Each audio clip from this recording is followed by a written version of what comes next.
மயக்குவதற்கு வாய்ப்புண்டு. 5 காரியங்கள் தேவஜனத்தை மயக்குவதற்கு வாய்ப்புண்டு. 5 காரியங்களையும் நான் வேகமா டக்கு டக்குன்னு சொல்றேன். இந்த 5 காரியங்களும் எந்த மனுஷனையும் மயக்க வாய்ப்புண்டு. கலாத்தியர் 3ஆம் அதிகாரம் 1வது வசனம். கலாத்தியர் 3:1.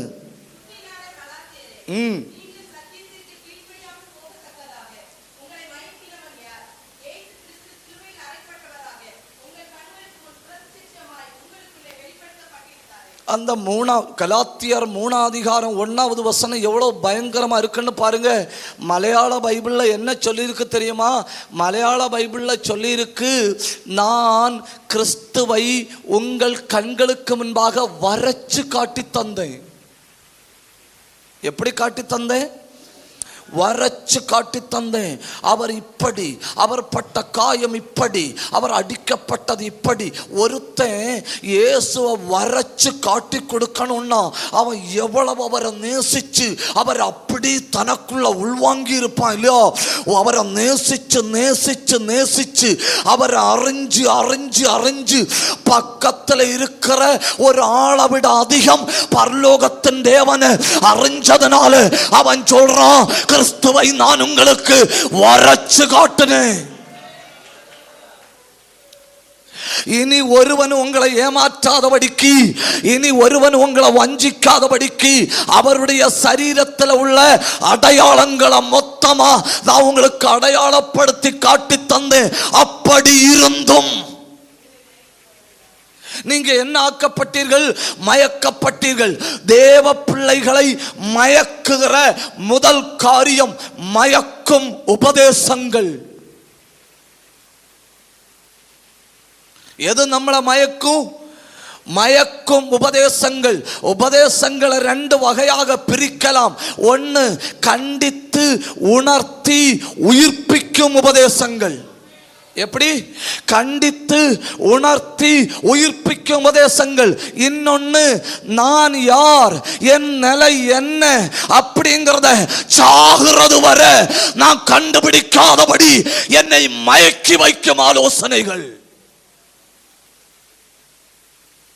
நீங்க எங்க இல்லையோ? ஒன்னு யோசிச்சு பாருங்க. பவுலுடைய பிரசங்கத்தை கேட்டவங்க யாரோட? பவுலோட பிரசங்கத்தை கேட்டவங்க. பிரசங்கம் பண்ண பவுல் சொல்றாரு, நான் அவரை தெளிவா பார்த்திருக்கேன், நான் அவரை தெளிவா பார்த்திருக்கேன். எல்லாருக்கும் பின்பு அகலாப்பிரவியான எனக்கும், ஐயோ மெதுவா சொல்லுங்க, மெதுவா சொல்லுங்க, எல்லாருக்கும் பின்பு. ஐயா மாதிரி வரும்போ வாயை கொண்டு வரலையோ? எல்லாருக்கும் பின்பு. அப்போ தரிசன கண்களினால் அவரை கண்டவன் அவர் தான், பவுல் தான் பிரசங்கம் பண்றாரு. பிரசங்கம் பண்ணும்போ தான் கண்ட கிறிஸ்து, தான் கண்ட கிறிஸ்து அவர்களுக்குள்ள உருவாகணும்னு சொல்லி கற்ப வேதனையோட பாடம் சொல்லி கொடுக்கிறாரு. கற்ப வேதனையோட பாடம் சொல்லி கொடுக்கிறாரு.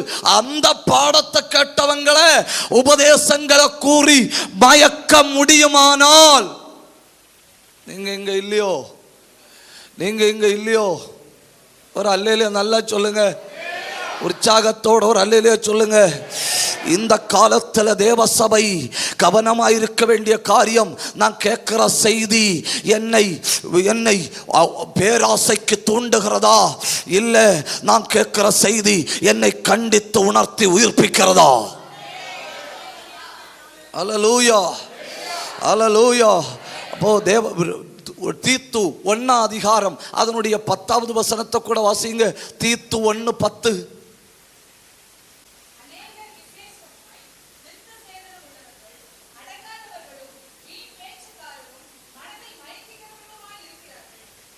பார்த்தீங்களா? அன்னைக்குள்ள தேவ பிள்ளைகள் எதிர்கொண்ட மிகப்பெரிய பிரச்சனை என்ன? மயக்கும் உபதேசங்கள். அப்போ 1, உபதேசங்கள் மயக்கும். 2 தீமோத்தேயு 2ஆம் அதிகாரம் 20வது வசனம். 2 தீமோத்தேயு 2:20.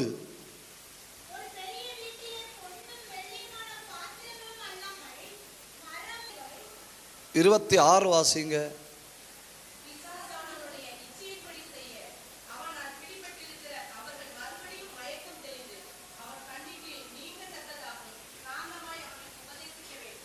ஒரு பக்கம் உபதேசங்கள் மனுஷனை மயக்குது, மறுபக்கம் மயக்கும் ஆவிகள். எது மயக்குது? ஆவிகள் மனுஷனை மயக்குது. தன் நிலைமை என்ன, என் நிலை எப்படி இருக்கிறது, எனக்கும் ஆண்டவருக்குள்ள தொடர்பு எப்படி இருக்கிறது, என் ஜெப வாழ்க்கை எப்படி இருக்கிறது, வேதத்தோடு உள்ள என் தொடர்பு எப்படி இருக்கிறது என்பதை நான் அறியாதபடி ஆவிகள் மயக்குகிறது. ஒரு பக்கம் உபதேசத்தால் மயக்கமடைதல், இன்னொரு பக்கம் உபதேசம் தவறான உபதேசம், இன்னொரு பக்கம் மயக்குகிற ஆவிகள். 2 பேதுரு 2ஆம் அதிகாரம் 14வது வசனத்தை வாசிங்க.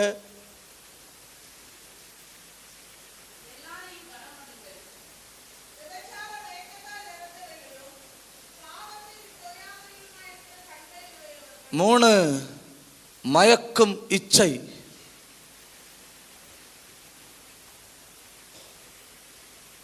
1 மயக்கும் ஆலோசனைகள், 2 மயக்கும் ஆவிகள், 3 மயக்கும் இச்சை.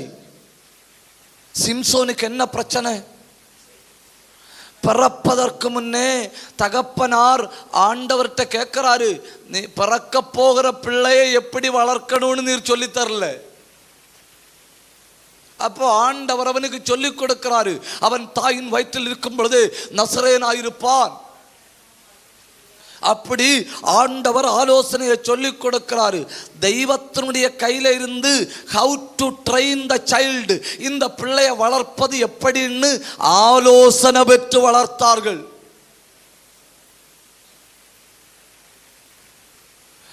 ஆவிக்குரிய வாழ்க்கையை வெற்றிகரமாய் வாழ்வதற்கு என்னெல்லாம் தேவையோ அதெல்லாம் ஆண்டவர் இவனுக்கு கொடுத்திருந்தார். ஆனா பிரச்சனை என்ன? சத்துரு ஒரு விதையை உள்ள போட்டுட்டான். ஒரு பக்கம் அபிஷேகம் வளருது, இன்னொரு பக்கம் சத்துரு போட்ட விதை வளருது. ஒரு பக்கம் கிருபை வளருது, இன்னொரு பக்கம் சத்துரு போட்ட விதை வளருது. ஒரு காலத்தில் என்ன ஆச்சு தெரியுமா? அந்த விதை வளர்ந்து கிருபையை மிதிக்க தொடங்கினது. அந்த விதை வளர்ந்து அபிஷேகத்தை ஒடுக்க தொடங்கினது.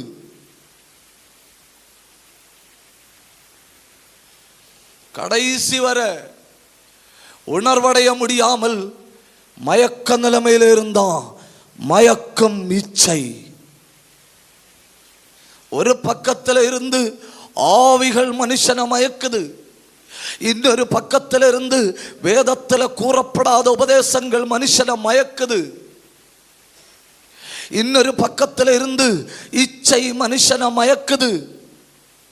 அதோட முடிஞ்சு போச்சுன்னு நினைக்காதுங்க.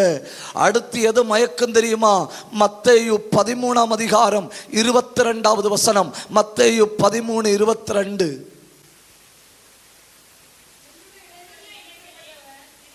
பேராசையால் மயக்கப்படுகிறார்கள். எதிர்கால வாழ்க்கையும் பரலோகத்தில் வாழணும் அப்படிங்கிற எண்ணமும் தெய்வ ராஜ்யத்துக்கு போகணும் அப்படிங்கிற எண்ணமும் மனுஷர்கள் நடுவில் குறைந்து விட்டது. எப்படியாவது உலகத்தில் பெரிய ஆளாகணும் அப்படிங்கிற பேராசையை சத்துரு தூண்டி தூண்டி தூண்டி வசனத்தை கேட்டவர்கள் மயக்கப்படுகிறார்கள். 5வது எது மயக்கும்? லூக்கா எழுதின சுவிசேஷம் 15ஆம் அதிகாரத்தை கொஞ்சம் கையில் எடுங்க. லூக்கா 15ல் சொல்லியிருக்கு ஏதோ மயக்கும்னு. 11வது வசனத்திலிருந்து வாசிங்க.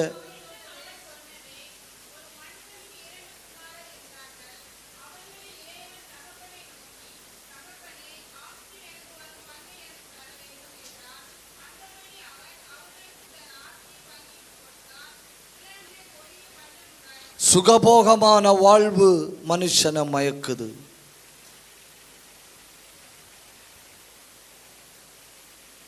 நீங்க அடுத்து கீழே வாசிச்சு வந்தா உங்களுக்கு தெரியும். புத்தி தெளிந்த போது என்ன? அப்ப அதுவரை அவன் என்ன நிலைமையில இருந்திருக்கான்?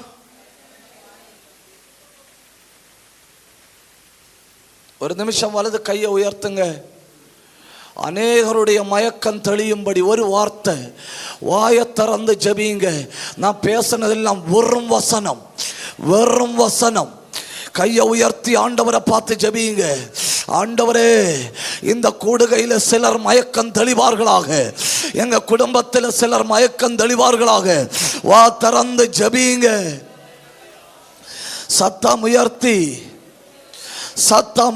ஜெபியுங்க. அப்படிப்பட்ட சிலர் மயக்கம் தெளியணும். இந்த ராத்திரி சிலர் மயக்கம் தெளியணும்.